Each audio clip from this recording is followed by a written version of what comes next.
been calling this gathering the art of allowing for a number of years, because it's all about you figuring out how to allow that alignment. You figuring out how to hold a frequency consistently enough that you own it, that you know it, that you are it, that you be it. To establish a point of attraction with enough consistency that you allow momentum. Do you get that? Enough consistency that you allow momentum. Because when you say, I want it, but there's no momentum, I would like that, but you see, it's been hard for me. I want that, but my life's been very difficult for a very long time. Let me tell you the ways in which it has been difficult. And we say, stop talking about the ways in which it has been difficult, because you're killing the momentum of the desire that you just gave birth to. You gave birth to it and didn't allow it to get going. You give birth to it and don't allow it to get going. But imagine if you give birth to it and allow it to get going. If you give birth to it and allow it to get going. If you identify a new desire and are general enough in your conversation. Well, we said earlier, and we really, really mean this, that the easiest time to do it is first thing in the morning, because when you slumber, the momentum of everything that was before ceases. Now, you can reactivate yesterday's momentum by remembering what you were thinking about. And if you stay there for 17 seconds, you'll get that momentum going. But we really want you to hear that yesterday's momentum need not enter today's vibrational point of attraction.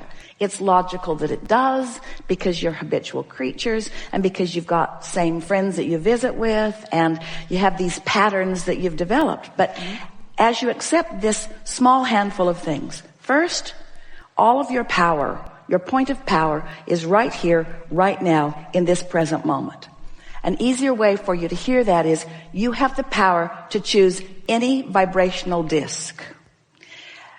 You have the power to do it. You have the choice to do it, but you don't have sometimes the skill to do it yet, because law of attraction is yielding to you the vibrational equivalent of the momentum that you've already gotten established. So if you could accept from us, we are not kidding you at all, at all, at all.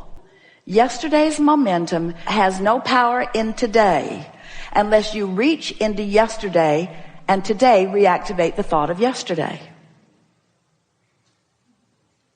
Do you believe that? Yes. So when you get up and you know about this disc, and you know about thought, and you know about the 17-second rule, and we're not talking about food on the floor. You know that you've got 17 seconds to establish momentum, that you have choices. Then each day you do it, you'll get better and better and better at it. And so this is what we would do if we were standing in your physical shoes. We would put ourselves in our bed at night and we would say, tomorrow's going to be a whole new day, and I'm going to get off on the right vibrational foot tomorrow, and I'm looking forward to it. Period. We wouldn't spend a lot of time beating any drums or making any promises to self or getting all girded up in determination. We would just softly make the statement to ourselves and then go to sleep as easily as we can. Then, in your first awareness that you are awake and aware, we would acknowledge it's a new day and a new possibility of momentum. And then we would contemplate these spinning discs that Abraham has been talking about, and we would just make a statement. I choose the high-flying disc. I choose the highest, most resistant-free vibration that I can find. And it's going to be fun to see what that choice of that disc yields for me today. And no big deal in any event. And then we would just take the day as it comes. In the first moment that there's a dip in the way you feel, you'll have conscious awareness that you've maybe chosen another disc, and you might even have awareness of what subject it was that took you there. Because you have patterns of thought, you have issues that you deal with, you have certain people that take you there, you know that you do. And what's going to happen to you after a few days is you're not going to feel protective of this high-flying disc.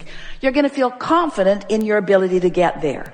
maybe for a while not confident in your ability to stay there because life happens and you got stuff going on and there's momentum and there's people that you're dovetailing with, and some of them are easier to stay with than others. But gradually you'll begin to choose those conversations with others that are likely to keep you there and avoid those conversations that are not. But in the avoiding, there is the actual choosing of the other. So you can't walk through your day and say, I'm not going to talk to you, because that person shows right up. Just the idea that you're not going to talk to that person puts you on the disc where they live. And then every corner you turn, there they are again. It's uncanny. They're like stalkers. They're everywhere you don't want them to be. Law of attraction, make sure of that. But as you play with this for a little while, you'll begin to notice the absolute correlation between the magical things, it will seem like magic, it isn't, that begin happening in your life. The rendezvous with thoughts and ideas and others that feel better and better and better, until eventually you'll have this attitude, oh yeah, I choose that disc and usually I can stay there for a little while, and I can't usually stay there all day, and it doesn't matter because each day I choose it again and again and again. You just get better and better at navigating your way up this emotional scale. As you've been here banging around in your physical body, sifting through the variety that surrounds you, you've naturally contoured a vibrational reality. In other words, when you know what you don't want, you know what you do want. You just can't have any moment in time that you are not perceptually looking for improvement and looking for the best possible scenario for yourself. Now, there are a lot of people that don't want to be that way. You want to be more humble, or you want to be more giving of others. But we submit to you that unless you are selfish enough to care about your own vibrational relationship with your own vibrational partners, meaning the source within you, then you have no chance of alignment, and then you have no chance of steadily flowing the fullness of who you are into any moment in time. And if you're not fully aligned and flowing the whole of you into the conversation, into the lovemaking, into the appreciation, into the awareness, into the conversation, into whatever it is that you're focused upon, then the diminishment that you experience as a result of not allowing the wholeness of you to be there is what you would describe as negative emotion, and it's what we would describe as self-applied by you resistance as a result of choosing thoughts in this moment that are not up to speed, are not equivalent, are not same as the thought that the source within you is thinking about the same thing in the same moment. As you form a perspective or an opinion, law of attraction will validate it. Because law of attraction will match whatever you've got going on. So sometimes in your quest for rightness, you form an opinion and law of attraction just validates that rightness.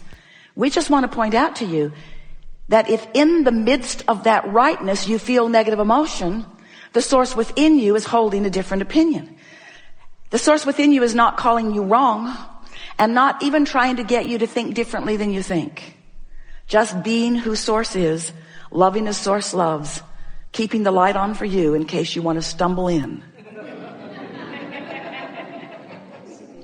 Those like us are constantly carving out paths of least resistance for you in order to help you find that which you have become, to help you fully realize it so it can be actualized in your experience. We want you to realize the fullness of all that you have become.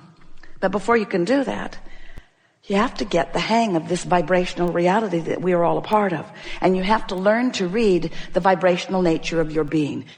When you're thinking about something that you don't want, you got 17 seconds to either decide it's something wanted and focus on it in order to continue the momentum, or 17 seconds to realize it isn't something that you want, and to slow the momentum by lack of attention to it.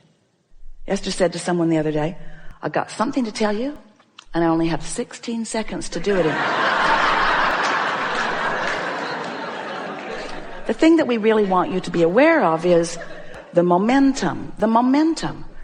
We want to ask you to consider the momentum that gets going with a thought. And there are plenty of beliefs. Beliefs are just thoughts that have plenty of momentum. And some of the beliefs that you hold serve you really, really well and completely merge or mesh or align with the knowing that the source within you holds about you and everything that you think about. But some of your beliefs are not serving you well. And so some beliefs you want to encourage the momentum. Some beliefs you want to slow the momentum. And so we'll be talking about that here today. We want you to realize that the way you increase momentum is just give it more attention. So if it feels good, focus on it more. Become as detailed as you can. That's when you want to rampage your appreciation about it. But if you're feeling negative emotion, that's not when you want to increase the momentum. That's not when you want to apply more attention. That's when you want to distract yourself. Haven't you ever tried to get to the bottom of an issue with someone that you love? Did you ever get to the bottom? There's no bottom. Law of attraction promises there's no bottom. There's no bottom to how good you can feel. There's no bottom to how bad you can feel. There's no bottom because everything is expanding.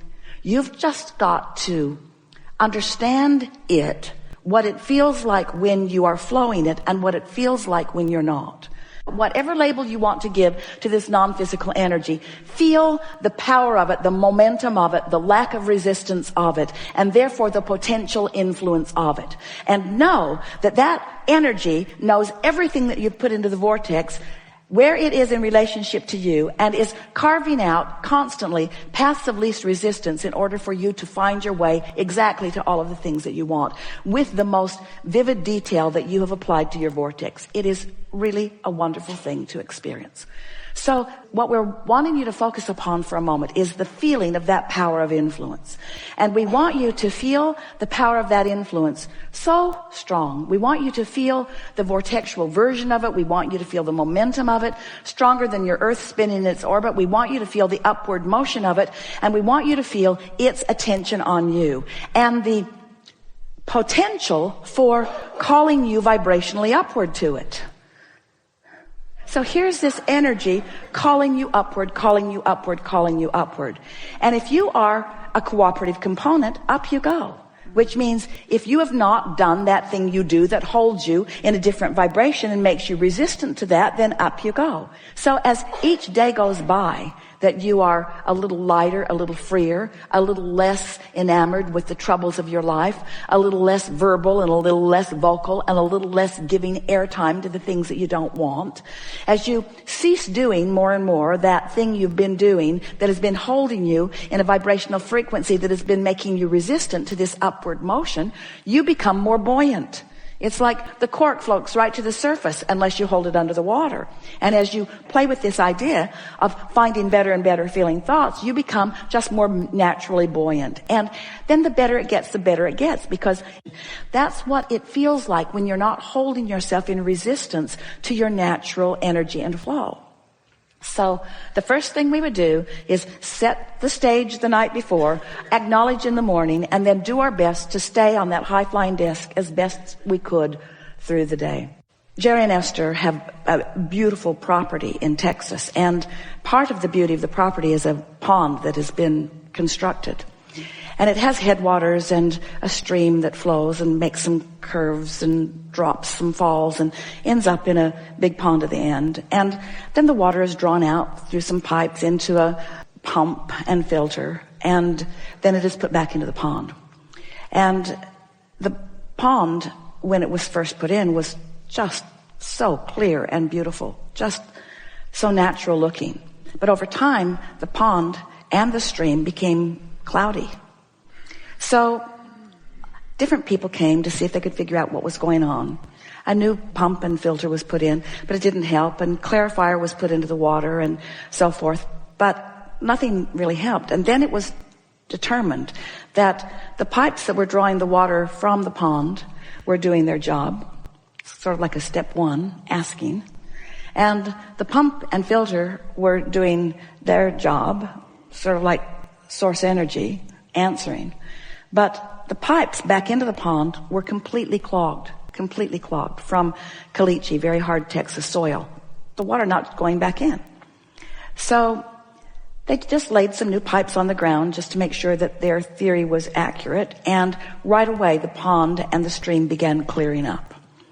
So we began saying to friends like you that you have some clogged pipes. And those clogged pipes are really beliefs that aren't serving you, beliefs that don't allow